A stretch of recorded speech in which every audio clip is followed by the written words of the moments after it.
Today is the 28th of June, 2022. And today is the 14th lunar day of the 7th lunar month. There are just 15 days left until the entering of the monastic rains retreat. So we see that when we contemplate this life of ours passes by every single day. We contemplate that life is something uncertain, death is certain, life must end in death. And the Buddha taught not to be heedless, to have mindfulness, just like we just chanted in the chant of the Noble Eightfold Path. So we have mindfulness to recollect the body, feelings, the mind, and dhammas, to lead on to wisdom, and to bring the mind to peace and collectedness, this quality of samadhi, firm establishment of mind. So in our practice, when we don't have wisdom, we don't see clearly, because the mind is not firmly established, because mindfulness is not continuous. And sometimes we have mindfulness, sometimes we don't. We have mindfulness to recollect in the present moment, to make our minds firmly established. And we practice to train the mind to be collected and established in the present moment, to have firmly established mindfulness, so that whatever sense impressions come to meet with the mind, then we can contemplate them and give rise to wisdom. In this way, knowledge can arise. This is the wisdom of vipassana, of clear seeing. And so we contemplate that death is for certain, life is uncertain. We make our minds firmly established and not to proliferate. We see that we may think that this person has this or that name, this or that profession. But when the mind is still, then we see that there's no one there. There's no being. But when the mind proliferates, we see it as a person, as a being. And so when our minds recollect death, it brings the mind to stillness and peace. This is marananusati, the recollection of death. So we recollect that life is unsure, death is for sure. We make the mind well established in samadhi. And if this samadhi lasts for only a very short time, we call it khanika samadhi. And with more firmly established, then the body and mind feel light and at ease. And this is upacara samadhi, samadhi that's close to stillness. And when the mind starts to proliferate again, according to conventions, this is where wisdom arises right here. When the mind starts to proliferate, you start to think that the corpse is a policeman or a soldier, this or that person. So wisdom arises right here with the mind that's still. So we're able to know this in time, insight arises. This is bhavana maya panya, the wisdom that arises from meditation practice. Then the mind is clear, the mind is bright. One knows that it's not self. There's no me or mine, you or yours, no being or self to be found. It's just the four elements. There's no one there. There's no one who's died. So this knowledge arises. One sees the body as not self, not a me or a mine or a being. Usually when the eye sees the form, one thinks that it's a person and a being. But when wisdom arises, one sees that there's no one there, there's no being. These bodies walking around are just like robots. There's no one there. So we need stillness to have this wisdom arise. And the same thing can happen while listening to the Dhamma. The mind can be still, And then we can experience vimutti, liberation, and seeing everything as samutti, as convention.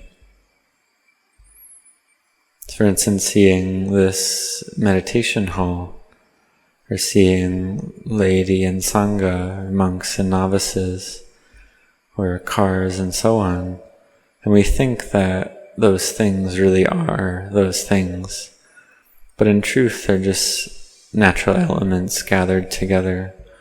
It's just a convention that we know according to our various languages.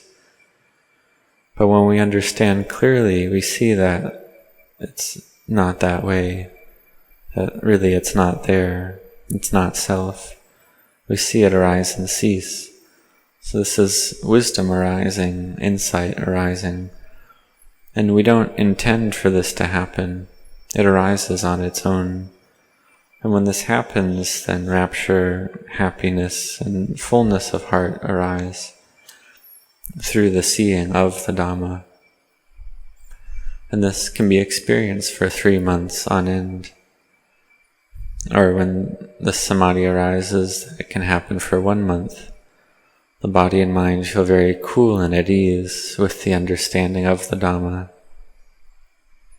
And this is a type of happiness that arises without being based on external things.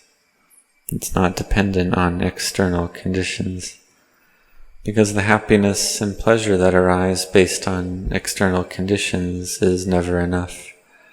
It's something that's coarse.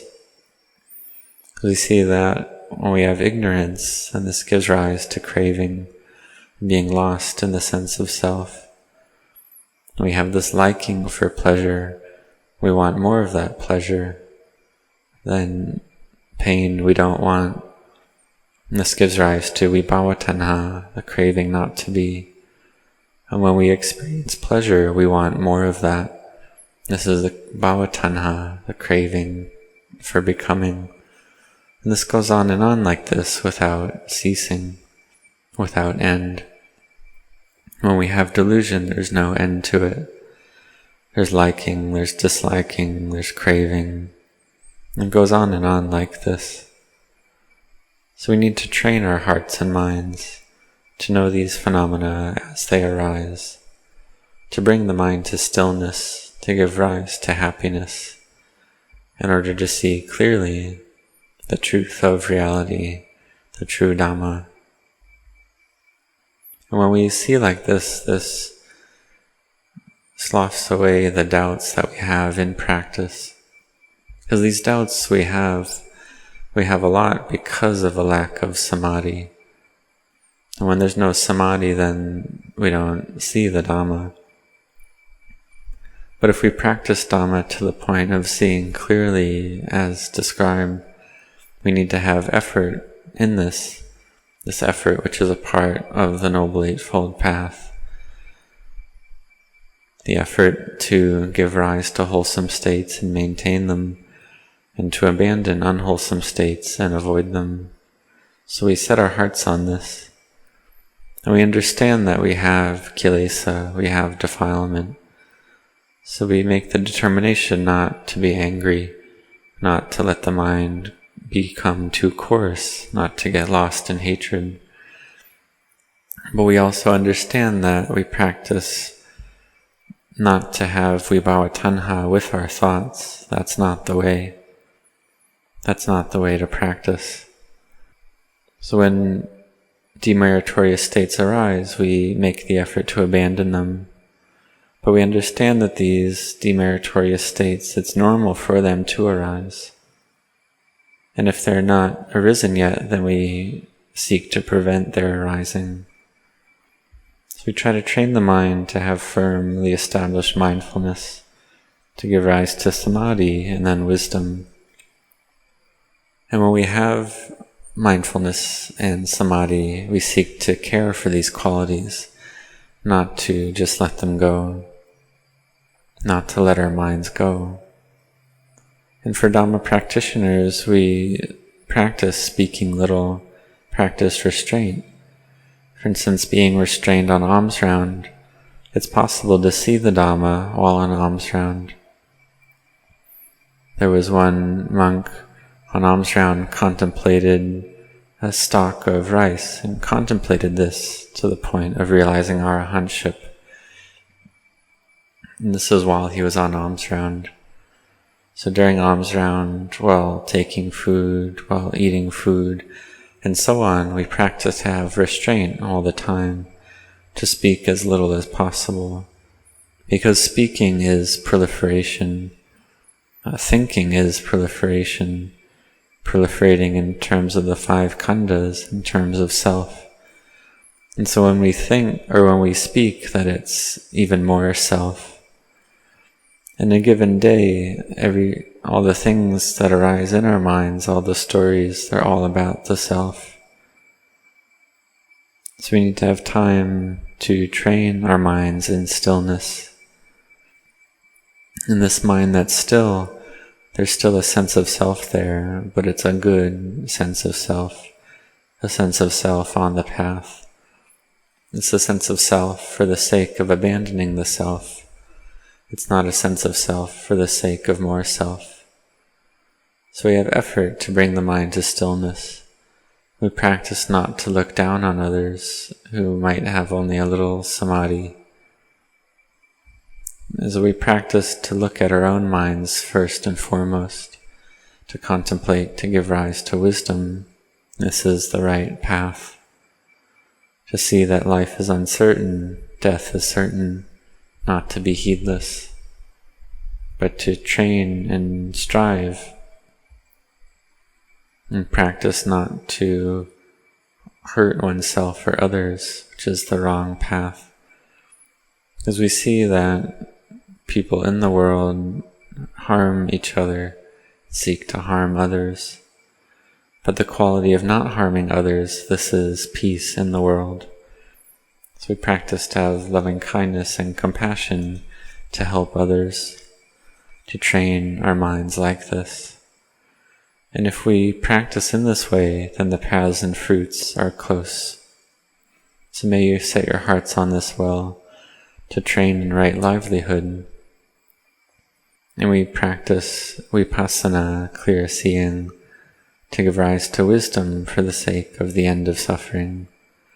In this vipassana, it needs the foundation of samadhi, of the peaceful and firmly established mind. In this way, doubts can reduce and be abandoned, can see clearly. Because we see when the mind is peaceful in samadhi, it's not agitated, not doubting. But when samadhi is absent, then there's doubts and there's agitation, there's chaos. We feel that we can't find a way out. So therefore we need to train in samadhi, to train in stillness. The mind that's annoyed and agitated and ill at ease, we observe this and see what it's like. And then we train our minds to be firmly established in samadhi, to be able to do this. So may you all set your hearts on this practice.